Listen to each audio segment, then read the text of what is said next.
resume, but look, it's hopefully the first of many with this race car. Le premier trophée de son histoire. En cette saison 2024-2025, il n'y a pas seulement des joueurs qui ont pu briller. Si certains ont brillé alors que l'on ne s'y attendait pas, d'autres ont déçu, alors qu'ils avaient un rôle à jouer cette saison. En effet, de nombreux joueurs étaient loin de leur meilleur niveau tout au long de la saison. Problème de blessure, absence de confirmation ou jeune qui n'a pas percé, les profils sont différents.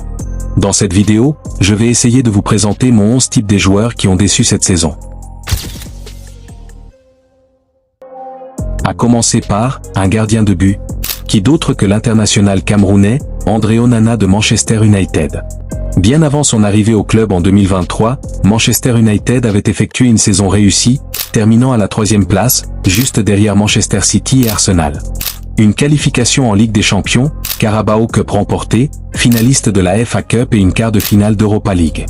Le 20 juillet 2023, le Camerounais quitte l'Inter Milan pour rejoindre Manchester United. Malgré une première saison mitigée, avec ses 149 arrêts effectués et une triste 8e place de son équipe, sa saison n'a pas été totalement mauvaise, du moins que statiquement. En effet, tout le monde imaginait sa seconde saison monumentale. Cependant, ça a été tout le contraire. L'international camerounais n'a pas été à la hauteur des attentes de sa direction et des supporters d'Old Trafford. Outre les 41 buts encaissés en Premier League, 9e meilleure défense du championnat d'Angleterre, l'ancien portier de l'Ajax Amsterdam a multiplié les erreurs et des polémiques, parfois tournées en dérision. Performance catastrophique, 15e place de Premier League, sans compétition européenne la saison prochaine, 9 défaites à Old Trafford en Premier League cette saison, soit leur plus grand nombre de défaites à domicile jamais enregistrées en une seule saison de championnat, et ce, André Onana en est le grand fautif, pire gardien de l'année, même si les statistiques en disent autrement. Flop.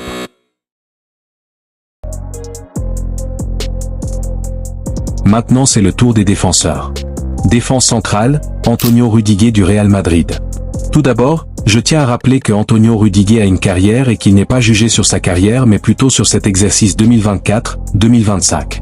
Tant bien même qu'il a eu des problèmes de blessure cette saison, qui l'ont éloigné quelquefois du terrain, Antonio Rudiger fait partir de l'un des références à son poste et il était attendu au tournant en vue de la saison monumentale qu'il avait réalisée l'année précédente. Ça n'a pas été du tout le cas. En 29 matchs de Liga cette saison, il a été transparent, nul pour dire les termes. À l'exception de ses 56 duels aériens et 54 tacles, une Supercoupe de l'UEFA, une Coupe intercontinentale de la FIFA, une Ligue des champions transparent et une Coupe du monde totalement catastrophique, il a montré une toute autre physionomie de lui.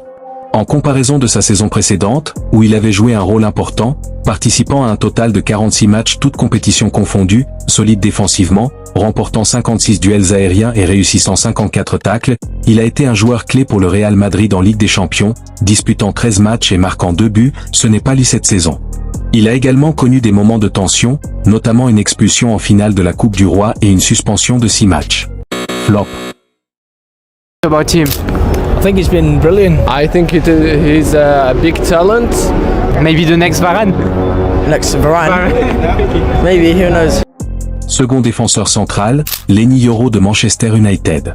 Yoro a été signé en juillet 2024 à environ 70 millions d'euros, un gros transfert. Celui qui était prétendu comme le nouveau Varane. Tout juste après son arrivée, il s'est blessé lors du match amical de pré-saison contre Arsenal. Et ce depuis son retour, certes il a effectué quelques bonnes performances mais ce n'est pas ça, par rapport à ce qui nous a été vendu. Cependant, il ne faudrait pas vite s'enflammer puisque c'est sa première saison et il a besoin de temps d'adaptation au club et à la Premier League. En plus de ça, l'effectif autour de lui était aussi catastrophique. Un total de 33 matchs toutes compétitions confondues avec Manchester United, même si statistiquement, il n'était pas aussi mauvais. J'espère sincèrement qu'il montrera son réel potentiel la saison prochaine. En arrière droit, le grand Lucas Vazquez.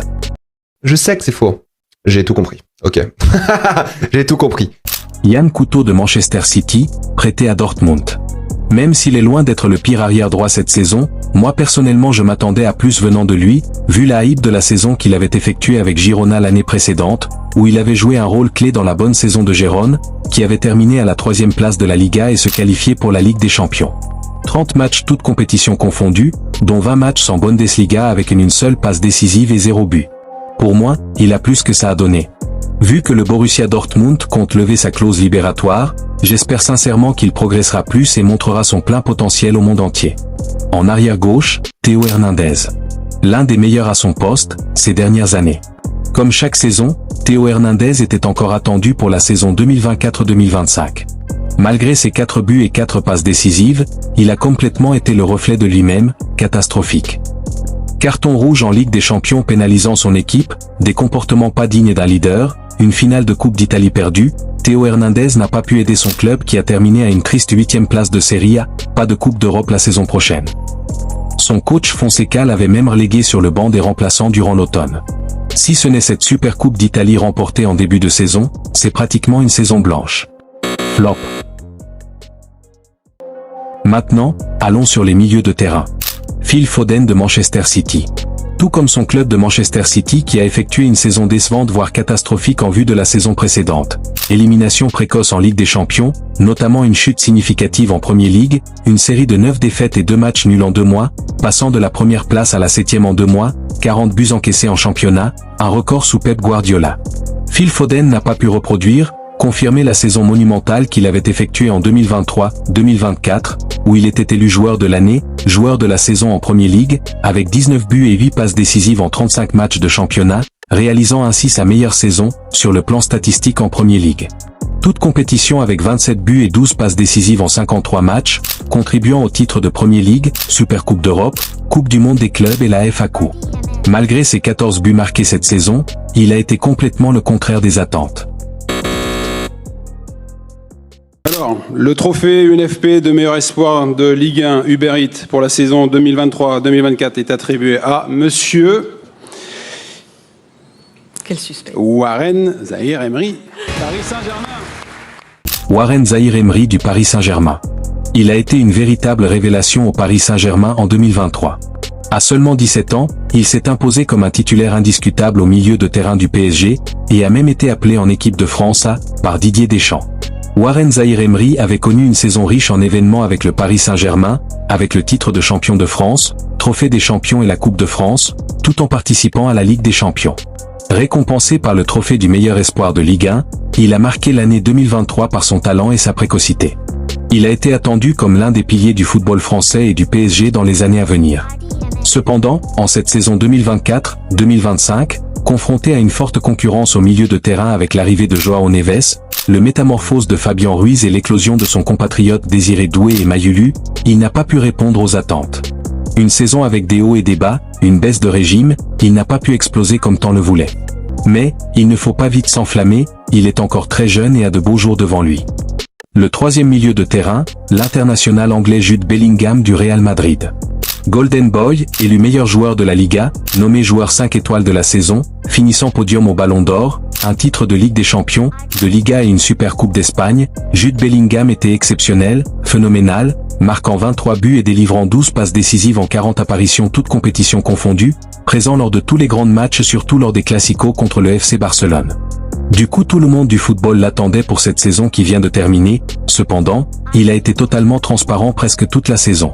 Tout comme son équipe en cette saison, Jude Bellingham a effectué une saison décevante, pas digne de son talent, de ce qu'il a montré la saison dernière. Poursuivons par le quatrième milieu de terrain. Cole Palmer de Chelsea. En manque de temps de jeu à Manchester City, a une véritable révélation de l'année 2023-2024 à Chelsea. Élu jeune joueur de la saison de Premier League, joueur de l'année de l'équipe masculine d'Angleterre, Palmer a fait une saison mitigée. Très mauvaise, au début de saison et monumentale à la fin. Avec une qualification en Ligue des Champions l'année prochaine, 2 trophées gagnés dont la Conference League et le nouveau format de la Coupe du Monde des clubs, première édition. Tant bien que statistiquement, sa saison n'a été une réussite, il n'a pas tant brillé comme la saison dernière. Moi personnellement je m'attendais à plus venant de lui, au moins top 5 Ballon d'Or cette saison. Je suis sûr qu'il sera encore plus phénoménal la saison prochaine. Enfin, les attaquants pour terminer. Je pourrais mettre Kylian Mbappé, pas en vue de ses statistiques mais de sa mauvaise début de saison et de son absence lors des grands matchs, mais le Brésilien Vinicius Junior avait beaucoup plus déçu par rapport à son relève, après la désillusion et l'injustice qu'il avait subie au Ballon d'Or. Élu meilleur joueur de la Ligue des Champions par l'UEFA, décisif 35 fois toutes compétitions confondues, élu meilleur joueur de la FIFA, Vinicius Junior avait réalisé une saison exceptionnelle avec le Real Madrid, Ligue des Champions, champion d'Espagne. Cette saison 2024-2025, Vinicius Junior avait connu une saison mitigée.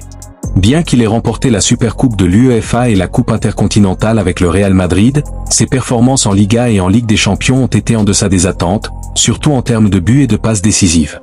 Manque de confiance, absence de motivation, incohérence avec Mbappé, moi personnellement, je pense que c'est Mbappé le problème de Vini cette saison.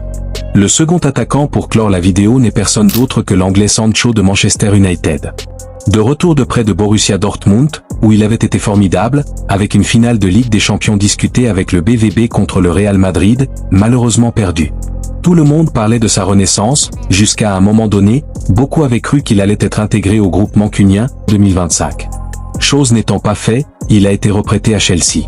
Comme à son habitude, irrégularité, manque d'impact à ses entrées et aussi à la rude concurrence à son poste et à la densité de l'effectif, il a encore montré du Sancho tout craché. Actuellement intéressé par la Juventus de Turin, j'espère sincèrement qu'il retrouvera son niveau d'avant. Eh bien, la vidéo est arrivée à son terme. À la prochaine.